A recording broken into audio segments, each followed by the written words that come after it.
Hey everybody, this is Guy with Survive. I'm in here today working on GSO 77s. It was a nice quiet Saturday, so I got the idea to take you guys on a tour of our history from back in 2013 up to 2020. So we're gonna go ahead and jump right into that. So starting with these old spec GSO 5s from back in 2013, you can see that these were pretty heavily tumbled with rounded spines. A lot of that was done to clean up coarser grinding marks, any little things with bevel grinding, and to clean up some of this laser chatter. The fit and finish wasn't exactly what I was looking for. It is, looking around, an industry standard, something that's done a lot, but that's just not what we were looking for. You can see here, as an example, just using some of these old spec parts and throwing them together here, that there was some really wide open tolerances there, which all that's forgiven with heavy tumbling and rounding the spines off to make it more comfortable and to blend some of that away. We did have some limitations with the grinding equipment at the time. We were grinding these hard, and we weren't able with the 3V to go much over 58 or 59 Rockwell, or they weren't able to reliably grind the bevels. You can see, you know, we had some mismatched bevels and things like that, but it was minimized and blended away by this long cycle tumble. So moving on to the Survive starter from several years ago now, we stopped doing the heavy tumbling and we're getting raw blanks back.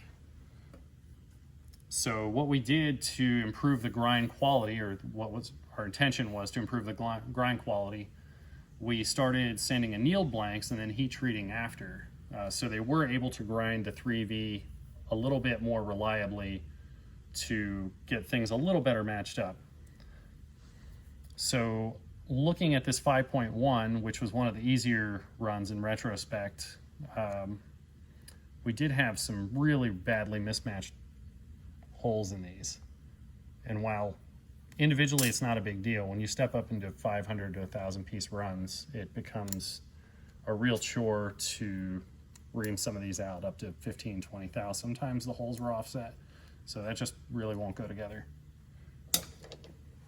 This started causing some of our delays, and as we ran into little issues with each run, the delays just got compounded. We got behind on this, which put us more behind on these, and had issues with these, which put us more behind on the next run, and it just kind of snowballed.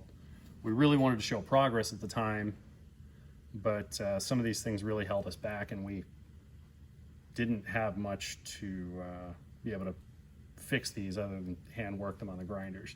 So looking at this GSO 4.7, one of the larger issues with these, we had a lot of overhang here, which was a hot spot, and with these new, more crisp edges, you could really feel that.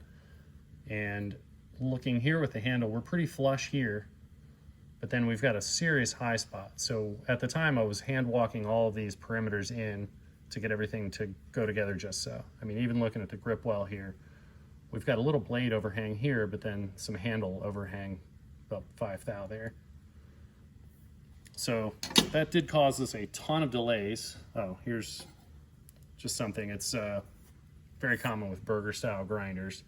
You get this kind of smiley face grind where it's a bit heavier up here, and then it settles back into more what we were looking for, which caused the edge tolerances back here to be thinner than here. And in some instances, it just wasn't serviceable. It sucked the edge up. It's just not what we were looking for personally. Moving on to the GSO 2.7s, we had some delays there. These blanks, when they went to our service provider, were mistakenly tumbled and annealed, which really rounded the corners, and compared to the standard we were trying for, this just wasn't acceptable. So we had shelved these, and then they came back later when we moved down here with Millet as the GSO 2.7. We were able to work out a short cycle tumble, so we didn't round the edges much more, and then we were able to shadow box the handles a little bit, and it allowed us to at least keep the tips and things, which, looking back at some of these that were more heavily tumbled, that was an issue that people did give us some feedback on.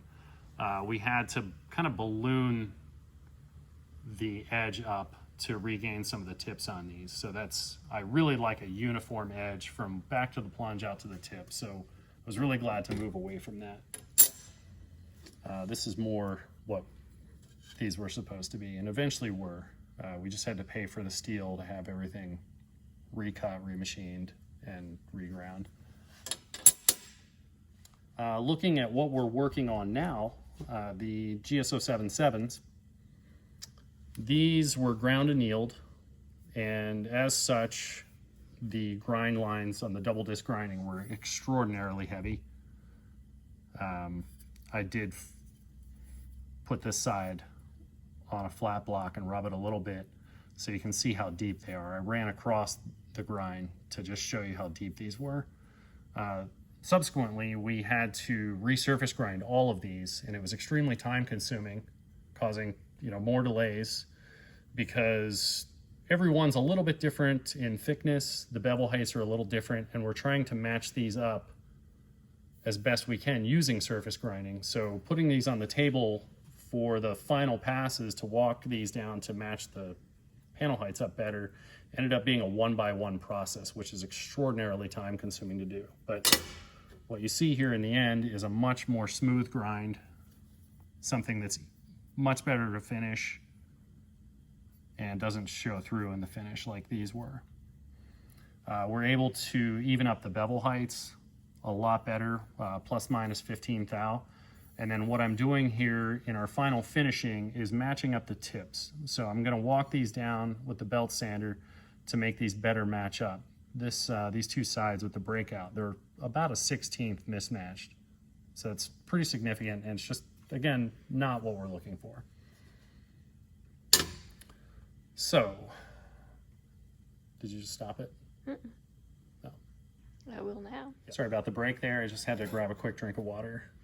Looking at all of these different things, these are industry standards, and there's nothing wrong with the subcontractors that did this work. We have a different standard, different expectation, and it was really hard over 1,000 miles between shops to convey those standards and to be there if something happened and to, potentially preempt those mistakes. Moving down to Meridian, we first moved in with Millet, and we're having them do a lot of the work and helping us out. And as we got more and more integrated, we've invested in a lot of equipment here to improve things. And I'm here every day to oversee production. That's not to say we don't have any issues ever, but things are a lot tighter than they were before. And I'd just like to go over some of these things with you. One of the reasons it took so long for the BSS5s to happen and be produced is, again, we tried to utilize a subcontractor, somebody that specializes in surface grinding, to do some grinding for us. We had talked about an expectation, but unfortunately these came back really coarse, and all of this double disc grinding would have shown through in any type of finishing I would have tried. It's just not what we were looking for. So at the time, we used Millet's small surface grinder to work through these, just removing a bare minimum to remove all these scratches and lines. And we did eventually invest in a much larger surface grinder to be able to handle higher volumes of work. So again, just an oops between the first and second offset difference, they just wouldn't press in. Now moving into when everything goes kind of right.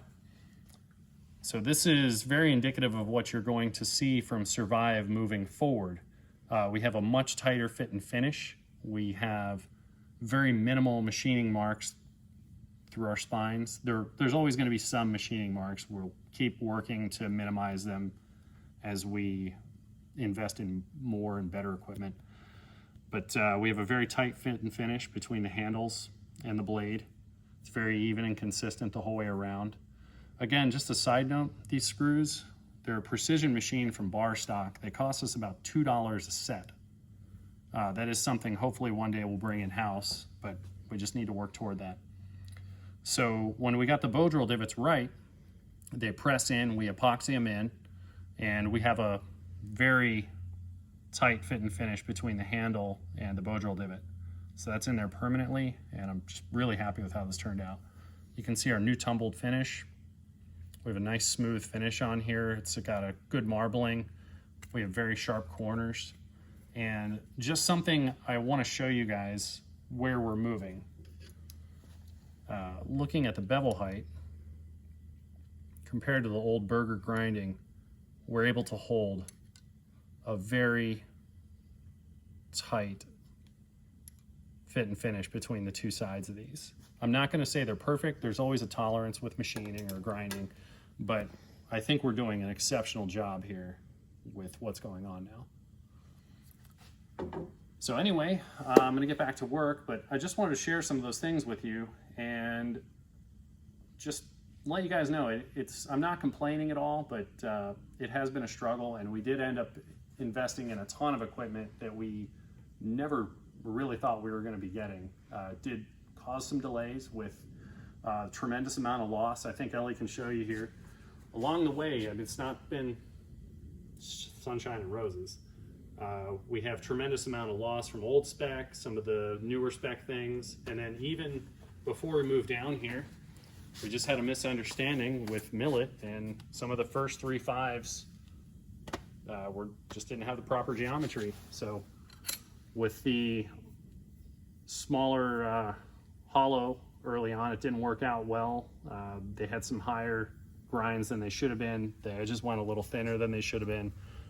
It's just not stable. So all these are scrap. And again, it was just a misunderstanding. It's not anybody's fault. It's just things that happen in production when you have a manufacturing business. So we cut new blanks and we got those caught up so that we can start, delivering these on time. But it's just things that happen. Over here it's been handles. I'll just kind of show you guys. This has been just loss. It's things that are not finished properly, that they got out of tolerance during finishing, and this is just all loss. So now that we're going to throw those in the dumpster, I can show you guys that. So we've had to absorb all of that along the way, as well as invest in new equipment, but now we're here and we're ready to kick some ass in 2020. So that's about it for now. I'm going to get back to work, but thanks for joining us, and I hope you enjoyed the video. Hey, welcome to the bonus footage. There was something that I wanted to cover that I had forgotten about.